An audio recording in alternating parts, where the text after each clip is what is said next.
ఐటీలో ఎంట్రీ కావాలా? Trainee software engineer గా అజా కోడింగ్ ట్యూటర్ లో 2 వీక్స్ ట్రయల్ పీరియడ్ లో వెంటనే చేరండి. నమస్తే జగన్ గురించి. నమస్తే అమ్మ. ఆడపిల్లలు కొన్ని విషయాల్లో తెగించాలి అంటారు, కానీ ఒకవేళ తెగిస్తే గనక అదే ఆడపిల్లల్ని బ్లేమ్ చేసే కొన్ని సందర్భాలు కూడా మనం చూస్తూ ఉంటాం. ఏ విషయాల్లో ఖచ్చితంగా తెగించాలి అంటారు, తెగించి మాట్లాడాలి అంటారు? అసలు తెగింపు అనే వరడు చివరి స్థాయి గలగా ఒక పనిలో కానీ ఒక విషయంలో కానీ చివరి స్థాయిలో ఉంటుంది. అది ఆ పని ఆ వ్యక్తి ఆ విషయం పట్ల తెగింపు స్థాయికి వస్తున్నారు అంటే అంతకుముందు ఎన్నో అవమానాలు కష్టాలు విషయాలు ఎదుర్కొన్నప్పుడు తప్పని పరిస్థితుల్లో చివరి దశలో తెగింపుగా ఉండేటువంటి స్థితిని తెగింపు స్థితి అంటారు. అంటే వదిలించుకునే స్థితిని తెగింపు స్థితి అంటారు. ఏమైనా పర్వాలేదనే స్థాయి మనసుకు వస్తేనే తెగింపు స్థాయికి వెళ్తారు. అందులో మీరు ఆడపిల్లలు అని అడిగారు. ఆడపిల్లలకు తెగింపు అనే వరుడు చాలా తక్కువ వాడుకుంటారు, అసలు వాడరు వాళ్ళు ఆ స్థితిని. పిల్లల దశలో అసలు ఉండదు పెద్ద తెగింపు. ఒక యుక్త వయసుకు వచ్చాక ప్రధానంగా వాళ్ళ మాన అవమానాల యందు సర్దుకుపోకూడదు, అడ్జస్ట్ అవ్వకూడదు. ఆ అడ్జస్ట్ కాకుండా ఏదైతే మాన అవమానాల మీదకు వస్తున్నప్పుడు ఎదుర్కోవటానికి వాళ్ళు వాడే చివరి అస్త్రమే తెగింపు. ఆడదాని దగ్గర ఏ మగాడు కూడా తెగింపు అయ్యేదాకా తెచ్చుకోకూడదు అన్నది ఒక సామెత. అది పెళ్ళామైనా కూతురైనా పక్కింటిదైనా ఎదురులో ఆఫీసర్ అయినా సరే. అంటే ఎవరైనా తెగింపుకి వేస్తాయి, ఆడదైనా గోళ్ళైనా, అందులో ఆడది ప్రధానంగా ముందు ఎన్నో సర్దుకుంటుంది. పోనీలే పోనీలే పోనీలే అని, కానీలే అని సాగుతుంది. పిల్లలు బాగుండాలా, మనం బాధపడకూడదని. ఆ పిల్లలకో తనకో తన కన్నోళ్ళకో స్థాయి తగ్గిపోయి దాటిపోయినప్పుడు ఇక అది కోల్పోతున్నాను అన్న స్థాయి వచ్చినప్పుడు అది తెగించేస్తుంది. భర్త లేదు ఎవరు లేడు, ఎవరినైనా చేస్తుంది. అందుకే తెగింపు అనే వరుడు మనం మాట్లాడుకున్నంత వ్యవహారికమైన విషయం కాదు. దిస్ కాల్డ్ ఉమెన్కి అయితే లాస్ట్ అస్త్రం నన్ను అడిగితే. అంటే కట్టుకున్నోడు ఆ కట్టుకున్నోడు వల్ల ఇద్దరు కన్నా కూడా స్థిరపడిపోయి ఫిక్స్ అయిపోయి నేను తెగించేస్తాను వీడు నాకు వద్దని బయటకు వస్తుందంటే అంత ఎదుర్కొందని అర్థం. అది అవమానాలు కానీ మానపరంగా కానీ అవమానపరంగా. అందుకే చాలా ముఖ్యం. ఎప్పుడు కూడా స్త్రీ విషయంలో ఏ పురుషుడు కూడా తెగేవరకు లాగకూడదు. సరదాగైనా అనకూడదు, సీరియస్గా అయినా కూడా అనకూడదు. అనేవి కానీ చేసేవి కానీ భార్య నిజంగా స్వీకరిస్తుందా సర్దుకొని స్వీకరిస్తుందా అనేది ఒక స్టడీ చేయాలి. నేను నా భార్య బాగా చిలోక్తంగా ఉంటుంటాం, ఎప్పుడు ఒకసారి భలే సీరియస్ అయింది. ఎందుకైతే నాకు కూడా తెలియదు. ఆ రోజు నేను అనుకుంటే ఇంకెప్పుడు ఏం జోక్ కూడా చేయకూడదని. కొద్ది రోజుల తర్వాత అంటది, ఈ మధ్యన నన్ను ఏమనకపోతే తోసట్లేదు అంటది. ఇంతే భార్యాభర్తలు అంతే, అంటే ప్రాబ్లం, అనకపోతే ఒక ప్రాబ్లం. ఇట్లనే ఉంటుంది లైఫ్. అందులో ఆడపిల్లల విషయంలో సమాజం పట్ల కుటుంబం పట్ల వ్యవహారికం పట్ల చాలామంది మగవాళ్ళు ఏం చేస్తారు అంటే ఒక విషయాలు వ్యవహారాలు తెగేవరకు తెచ్చుకుంటారు. అసలుకి ఈ కౌన్సిలింగ్లకు కూడా కారణం ఏంటంటే ఆ తెగేవరకు తెచ్చుకోవడమే కారణం. ఆ తెగింపు అనే స్థాయికి వస్తే ఇంక లాయర్ కాదు, జడ్జి కాదు, దేవుడు కాదు, ఎవడు చెప్పినా ఏంది ఆడది. నాకు ఉన్నటువంటి అనుభవం నేను చూస్తున్న కేసు. అందుకే తెగింపు అనేది ఎప్పుడు చేస్తుందంటే ఆడది మాన అవమానాలు, ధనానికి కూడా ప్రాణానికి కూడా ఇష్టపడదు. అవి పెద్ద ఇష్యూ కాదు ఆవిడ. చూడండి భార్యని ఎన్ని తిట్టినా ఏముందో, పొరపాటున వాళ్ళ అమ్మనో వాళ్ళ నాన్నో వాళ్ళ తమ్మునో ఉన్నాం అనుకోండి, ఇంకా మామూలుగా ఉండదండి. ఎదురుగుంది భర్త అన్న సంగతి కూడా మర్చిపోద్ది. నేను ఫేస్ చేసే చాలాసార్లు. నేనేం సిగ్గుపడినండి. I'm a human being. గురువుగా ఉన్నంత మాత్రాన మేమేదో దేవతలం అయిపోము. Sometimes will also face some things in earlier days. ఇప్పుడు అంటే ఏదో కొంచెం మెచ్యూరిటీగా వ్యవహారికతను తెలుసుకొని జీవిస్తున్న తరుణంలో అటువంటివి అర్థమవుతున్న రోజులు కాబట్టి మేము జాగ్రత్తగా ఉంటున్నాం. అలాంటివి రాని పరిస్థితుల్లోనే వ్యవహరిస్తున్నాం. అందుకనే ఎప్పుడు కూడా అది ఎప్పుడు తెగిస్తుందంటే మానము అవమానం. ఆ అవమానం కూడా పుట్టింటిలో తగిలిందంటే అసలు ఒప్పుకోదు. అదేదో ఒక బ్రహ్మస్థానంలాగా ఫీల్ అవుద్ది. రెండు తన మానం పోతుందంటే అదే పోయినప్పుడు నేనెందుకని చెప్పి తిరగబడి పిల్లన్న పిల్ల కూడా పులైపోయి గాండ్రించి కొరికి రక్కి చంపగలదు. అందుకే ఆడపిల్ల మాన అవమానముల యందు తెగింపు శక్తి కలిగేటట్టు మనం పెంచాలి. సార్ ట్రైనింగే పులికిచ్చినట్టు ఇవ్వాలి. నేను ఎప్పుడు కూడా నా ప్రవచనాల్లో చదువుతా, ఆడపిల్ల మొగాడి కంటే ఎక్కువ ఫాస్ట్గా ఉండాలి. అంటే కొంతమంది అంటారు ఆడపిల్లలు ఫాస్ట్గా ఉంటే చెడిపోతారండి. ఇవాళ మనం చెడిపోయేవాళ్ళు ఫాస్ట్గా చెడిపోతారు, లేకపోయినా చెడిపోతారు. మన పెంపకంలో కావచ్చు, సమాజ విషయంలో కావచ్చు. లోపం ఆడపిల్ల రఫ్గా ఉండాలి, తెగింపుగా ఉండాలి, ఏదైనా ఎదుర్కోగలిగే స్థాయిలో ఉండాలి, అవసరమైతే సరిచేసే స్థాయిలో కూడా ఉండాలి, అవసరమైతే ఎదుటోళ్ళు తిక్కదీసే స్థాయిలో కూడా ఉండాలి. నేను చాలాసార్లు చూస్తుంటా ఎవరైనా ఒక ఆడపిల్ల చాలా ధైర్యంగా పని చేస్తే నేను పోయి అవార్డు ఇచ్చి వస్తాను. ఎందుకు? ఇవాళ ఆడపిల్ల గనక ఆధారపడటం మొదలు పెడితే కలియుగంలో వ్యవస్థ చచ్చిపోయినట్టు. డబ్బు పరంగా ఆధారపడద్దు, బలం పరంగా ఆధారపడద్దు, ధైర్యపరంగా కూడా ఆధారపడద్దు. ఇంకా వీలైతే భర్తకో, కుటుంబానికో, తండ్రికో, తమ్ముడికో, మరిదికో నేనే బలం అన్నంతగా ఉండాలి. ఏం పర్లేలేవయ్యా, మీ అన్నయ్య సంపాదిస్తాడు, బాగా చదువుకో అని మరిదికి చెప్పగలగాలి. మామయ్య గారికి చెప్పాలా, మామయ్య గారు మీరు ఎక్కువ సంకోచిస్తున్నారు, నేనేం అనుకోను, మీరు ధైర్యంగా మీరు అన్నీ ఇక్కడ వాడుకోండి, ఇక్కడ ఉండండి ఫ్రెండ్లీగా అని చెప్పాలి. అలాంటి ఆడపిల్లలు అలా స్వభావంలో ఉండాలి. పిరికిగా, భయంగా, దడగా, బాధగా, ఎదుటోళ్ళు ఏమన్నా అనుకుంటారేమో అన్నట్టుగా బ్రతకటం ఉండకూడదు.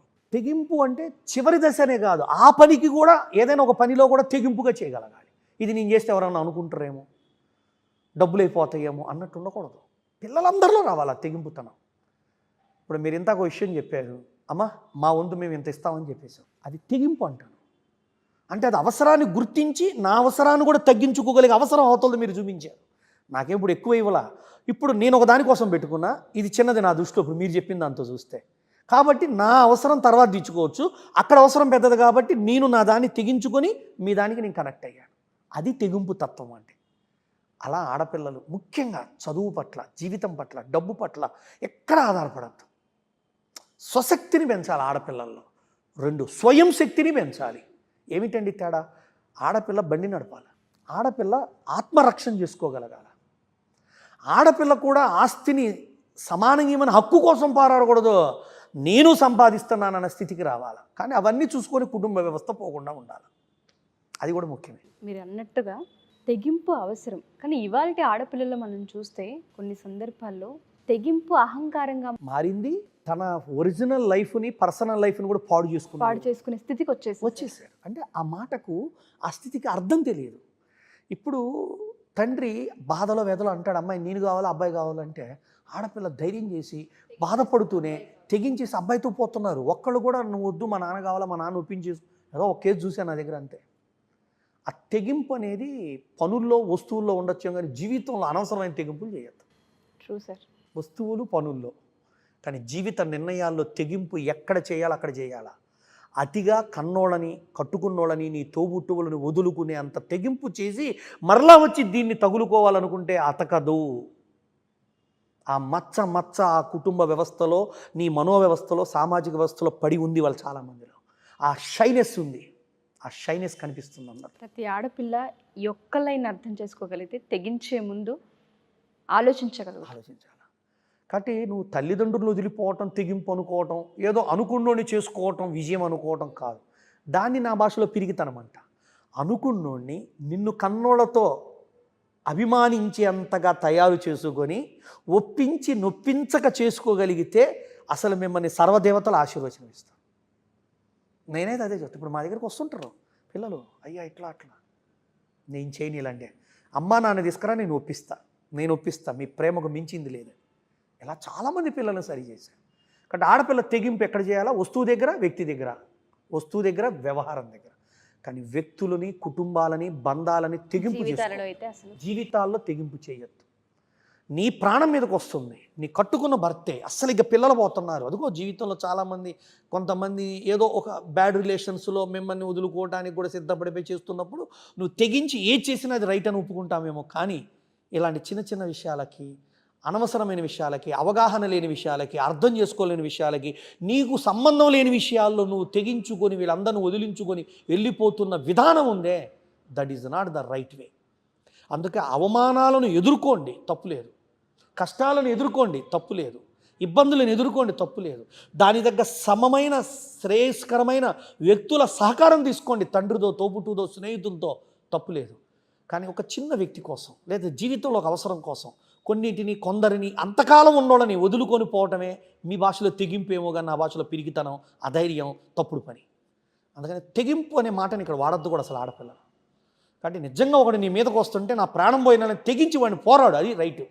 లేదు నీ కారులో ఒకడికి యాక్సిడెంట్ అయిపోతే వాడిని ఎక్కించుకొని తీసుకోబో, అది తెగింపు అంటే. లేదు ఒక పిల్లవాడిని చదివించాలి, నువ్వేదో బట్టల కోసం 4,000 దాచుకున్నావు, సూపర్, వాడి ముఖ్యం అని చెప్పి వాడికి సహాయం చేయి, అది నిజమైన తెగింపు. నీ జీవితంలో నిన్ను కని నీ కోసమే బ్రతుకుతున్న నీ వాళ్ళని, నీ తోబుట్టువులని, నిన్ను కన్నోళ్ళను నువ్వు వదులుకోవటం నీ తెగింపు అనుకోవటం నీ అవమానం. తెలియని భావనా స్థితి, అవగాహన స్థాయిని పెంచుకోవాలి ఆడపిల్లలు. కాబట్టి తెగింపు అంటే అర్థం ఏమిటి? చివరి దశలో వాడే అస్త్రం. దాన్ని ఎక్కడ పడితే అక్కడ, ఎప్పుడు పడితే అప్పుడు సులభంగా సరదాగా డైవర్సులకో లేకపోతే ఇంకేదో కార్యక్రమాల్లో మనం వాడేటువంటి అంశం కాదు. కాబట్టి నువ్వు ఫస్ట్ స్త్రీని ధైర్యంగా పెంచాలి, అన్నిటినీ రక్షించుకోగలిగే విద్యాపరంగా పెంచాలి, ఆస్తిని కాపాడుకోగలిగేటట్టు పెంచాలి, ఐశ్వర్యాన్ని పెట్టుకోవాలి. మొన్న ఒక అమ్మాయి వచ్చింది, గురుగారు మీ ఆశీస్సులు అంది. ఏంటమ్మా అన్న? ఏం లేదు, పుట్టింటోళ్ళు ఇచ్చిన ఆస్తి ఉంది నాకు. మా అన్న ఏదో మార్పులు చేర్పులు అని చెప్పి నా సంతకం పెట్టించుకొని ఇప్పుడు అది నాది కాదనేసేసి కాగితాలు సృష్టించేశాడు. ఇప్పుడు ఏం చేయమంటారు నన్ను? అన్నయ్య అనే భావంతో నన్ను వదిలేయమంటావా? నాకేమైనా పెద్ద పెద్ద కోట్లుంటే అనుకోవాలా?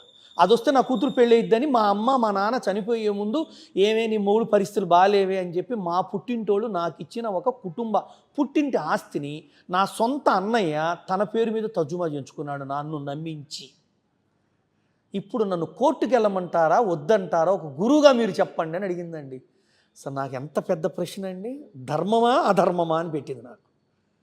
చివరికి తల్లిదండ్రులు ఇచ్చిన ఆస్తి నీదని వాళ్ళు లీగల్గా ఇచ్చినాక మోసపూరితమైన భావంతో ఆయన పోవటం తప్పు. కాబట్టి వ్యవహారికంగా ఫస్ట్ చూద్దాం, పిలచకరా మాట్లాడదామంటే నేను రానక్కడికి నాకేమవసరం, అది నా ఆస్తి అని చెప్పి మళ్ళీ రివర్స్ అయ్యాడు. నెల రోజులు చూసి అమ్మాయి నా దగ్గరకు కూడా మాట మానేసి మీ భావం నాకు అర్థమని చెప్పి కోర్టుకి వెళ్ళి కాగితం వేసేసి ఆయన్ని పిలిపిస్తుంది వాళ్ళ కోర్టుకి. ఇది నా భాషలో తెగింపు అంటే ఇది. అంటే మరి ఎందుకు తెగించాల్సి వచ్చింది తోబుట్టును కూడా అంటే, కన్నా అన్నయ్య తమ్ముడిని ఏం చేశాడో ఒప్పుకుంటాం కానీ కావాలంటే ఆడపిల్లని నువ్వు లాక్కున్నావు అంటే అంతకు మించిన పాపం ఏమి ఉంటుంది తల్లి. అందుకనే ఆ పిల్లకి చెప్పాను చివరగా, పర్వాలేదు వెళ్ళు, వాడు అర్థం చేసుకుంటే కనుక విత్తుడు రావు, లేదంటే మాత్రం నీది నువ్వు సాధించుకో, లీగల్గా నీ కాగితాలు నీకు ఉన్నాయి, దొంగ సంతకం అన్నావు, ఆ సంతకానికి ముందు మీ నాన్న నీ పేరు మీద రాసిన కాగితాలు ఉన్నాయి. అట్లా ఏదో నాకు తోచిన అమ్మాయికి ముందు మానసిక స్థైర్యం. అన్నకు ఫోన్ చేయడానికి ట్రై చేస్తే కూడా ఫోన్ ఎత్తలే. ఇది పరిస్థితి. అంటే తెలుసు కరెక్ట్గా అడుగుతారు, నలుగురు కూర్చోబెట్టి అడుగుతారు కాబట్టి అక్కడ పోకూడదని తెలుసుకున్నాడు. అట్లా ఆడపిల్లలో కొన్ని చోట్ల తెగింపు లేకపోతే నిజంగా పాపం వెనకబడిపోతుంది, సమాజంలో చాలా హీనంగా క్షీణంగా బ్రతకాల్సి వస్తుంది. కాబట్టి ఆ తెగింపుని అహంకారంతో, తెగింపుని ఇగోతో, ఆ మాట విని ఈ స్పీచ్ విని ఇంక ఎదురుగా పోయి ఎదుటోళ్ళతో అట్లా తెగింపుగా ఉండకూడదు. అది బ్రహ్మాస్త్రం, చివరాస్త్రం ఆడుకోవాలి. కుటుంబ వ్యవస్థలో ముఖ్యంగా చాలా జాగ్రత్తగా వాడాలి. కాబట్టి అమ్మా నాన్న వదులుకునేంత తెగింపులు ప్రేమల్లో పడకండి. ఇంట్లో వాళ్ళపైనే ఏదో ద్వేషాలు వాటితో పడిపోయేంతగా తెగింపుల్లో పడవద్దు. మనదంతా వసుదైక తత్వం, అందులో అర్థం కానప్పుడు మీ నిర్ణయాలు గొప్ప అయితే వెళ్ళిపోండి. కానీ నిజానికి ఆ అస్త్రం ఎప్పుడు పడితే అప్పుడు ఎక్కడ పడితే అక్కడ వాడకండి. కాబట్టి తెగింపుతనం ఉండాలి. ఆ హార్ట్నెస్ లేకపోతే మనం ఏది చేయలేం, ఎక్కడికి పోలేం. కాకపోతే అందుకే పిల్లల్ని కొంచెం తల్లిదండ్రులు ఆడపిల్లలకు కూడా కొంచెం ధైర్యం నేర్పాలి. ఇవాళ కొంత చోట్ల లేవు, ఊరికే ఆడపిల్లలు అట్లా బయట ఉంటున్నారు కానీ విషయం వచ్చేటికల్లా ఏం చేయట్లేదు. అలానే ఎదుటిని కొట్టడానికి రెడీ చేయమని నేను అట్లా ఎదుర్కోగలిగేటట్టు చేయాలి, ఎదుర్కోగలిగేటట్టు, తట్టుకోగలిగేటట్టు, పోరాడేటట్టు, దాని కౌంటర్ పిల్ ఇవ్వగలిగేటట్టుగా కూడా తయారు చేయాలి. కుటుంబం పట్ల, తన భర్త పట్ల, సమాజం పట్ల, పక్కింటోడి పట్ల, బస్సులో డ్రైవర్ పట్ల, నాలాంటి వాళ్ళు ఎవడన్నా ఏదన్నా ఎదురుగా ఏదైనా చేసినా దాన్ని ఎలా ఫేస్ చేయాలనే ఒక ధైర్యం పిల్లలకు నూరిపోయటమే నా బాధ్యత కూడా. అందుకని నేను ఆడవాళ్ళని బాగా తిడతా, నాకు ఇష్టం. అదేందండి తిడతారంటే ఆ విధంగా చెప్తాను, నేను నాకు నొక్కి చెప్తాను ఆడవాళ్ళకి. నేను బాగా భయపడను. ఎందుకంటే మీరు మారారా ఈ సమాజంలో ఎవడైనా మారాల్సిందే. మీరు బాగున్నారా అందరూ బాగుంటారు, మీరు ఐశ్వర్యవంతులు అయ్యారా అందరూ, మీరు ఆరోగ్యవంతులైతే మేము అందరం బాగుంటాం. మీరే అనారోగ్యంగా ఉంటే ఇంట్లో భర్త పిల్లలు అత్తలు ఏమైపోవాలా? అందుకే మనందరం కాపాడుకోవాల్సింది ఆ తెగింపు స్థితి రాకుండా, ఆ భావన రాకుండా, ఆలోచన రాకుండా ఎవరిని అంటే గృహధర్మని, గృహచారిని. అందుకే గృహధర్మంలో ఆడదానికి ఇచ్చే పవిత్రతనండి, విలువనండి, వాళ్ళు కూడా అలానే ఉండాలి. ఇచ్చారు కదా అని తప్పుగా చేసుకోకూడదు. అటువంటి స్థితి స్థాయి ఆడవాళ్ళు ఎప్పటికీ ఉండాలని గురువుగా నేను కోరుకుంటాను. అందుకే వాళ్ళు అన్నీ చేయగలగాలి. అందుకే చాలామంది నా శిష్యులు భర్త చనిపోతే కంపెనీలు నడిపేటట్టు తయారు చేసుకున్నారు. పెద్ద పెద్ద హోటల్స్లో భర్త చనిపోతే కారణాలు రీత్యా అమ్మాయి వాళ్ళ హోటల్ని అద్భుతంగా నడుపుతుంది మ్యాన్ పవర్తో. సో ఫస్ట్ వాళ్ళకి ఆ ధైర్యం శక్తి లేదు. మరి ఇవాళ ఎట్లొచ్చింది? ఆ నేచర్ని నేర్పుకోవాలా. అందుకనే పెళ్లి చేస్తే బాధ్యత అయిపోదు. పెళ్ళి జరిగేటప్పుడు, పెళ్ళి జరిగాక, జరుగుతుండగా ఏదైనా జరగకూడదు జరిగితే తనలో ఒక నిజమైన స్థితిని కలిగించి ఆ పిల్లకి పెళ్లి చేస్తే దాన్ని ఏదైనా జరిగితే ఎదుర్కోగలిగే స్థాయి స్థితి ఆడపిల్లలో స్వతహాగా ఉండాలి. ఒకప్పుడు తోబుట్టువులు పుట్టింటోళ్ళు అనే ధైర్యం ఉండేది ఆడపిల్లలకి.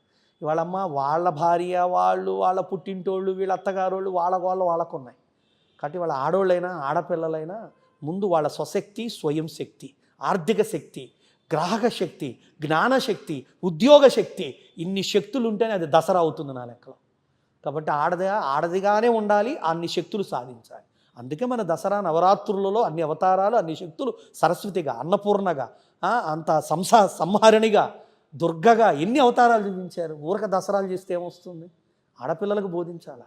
అందుకే మేము మా గుళ్ళో అదే చేస్తుంటాం. పిల్లలు కూర్చోబెట్టి ఆడపిల్లలకు అన్ని చూస్తాం. ఒక తల్లిగా అన్నపూర్ణగా పెట్టు భర్తకి, విద్యను పిల్లలకు సరస్వతిగా నేర్పించు నీ పిల్లలకి. నీ ఇంట్లో జరగకూడదు జరిగితే ఒక దుర్గగా రా నువ్వు బయటికి, లాలించి పాలించి రెండు చేయగలగాల. అందుకే ఆడదే మనం సరిగ్గా తయారు చేయగలిగితే దేశం మారిపోతుంది, కుటుంబం మారిపోతుంది, ఊరు మారిపోతుంది, ఒక కంపెనీయే మారిపోతుంది కరెక్ట్గా ఆడదలుచుకుంటే. అంత పవర్ ఉంటుంది. అలాంటి స్త్రీతత్వాన్ని మనం, మాతృత్వాన్ని వృద్ధి చేయాలి, ధైర్యాన్ని పెంచాలి. అందుకని ప్రతి తండ్రి కూడా ఆడపిల్లని 4 గోడల మధ్య గుప్పటంగా సమాజం తెలియకుండా పెంచద్దు. అలా అని నేనేదో వదిలేసేయండి విచ్చలవిడిగా తిరగనిండని పాపం చేయమన్నట్లు. ఆ బ్యాలెన్స్ చేసుకోగలిగే స్థాయి, స్థితి తండ్రికి, పిల్లకి, ఫ్యామిలీకి ఉండి వ్యవహరిస్తాం బాగుంటుంది. అందుకని గురువుగా మేము ఏం చేస్తామంటే ఎవరు తక్కువలో ఉన్నారో వాళ్ళని ఆ స్థాయికి తెస్తాం. ఎవరు మేము చెప్పిన దానికంటే ఎక్కువగా సమాజంలో రెబలుగా ఉంటారో వాళ్ళని అలా ఉండకూడదని చెప్పి సమస్థితికి తెస్తుంటాం. గురువు అంటే అదే, అటు హైకి ఇటు లోకి లేకుండా సమత్వపరిచి. మాకు క్యాంపులో పిల్లలు వస్తుంటారు. ఒక ఆడపిల్ల క్యాంపు మొత్తం డీల్ చేస్తుంటుంది ఆడపిల్లల్ని, డాల్ లాగా ఉంటుంది క్యాంపులో. ఒకసారి గురువుగారికి కూడా ఏదో ఒకటి చెబుతుంటుంది. అలాంటి పిల్లల్ని మేము ఎలా సంస్కారయుతం చేయాలో చేస్తాం. ఎప్పుడైతే పిల్లలు వీక్గా ఉండి పక్కలో కొడతలో గోళ్ళకి చెప్పకుండా ఉంటారో వాళ్ళని ఏం చేస్తామంటే ధైర్యస్థితికి తెస్తాం.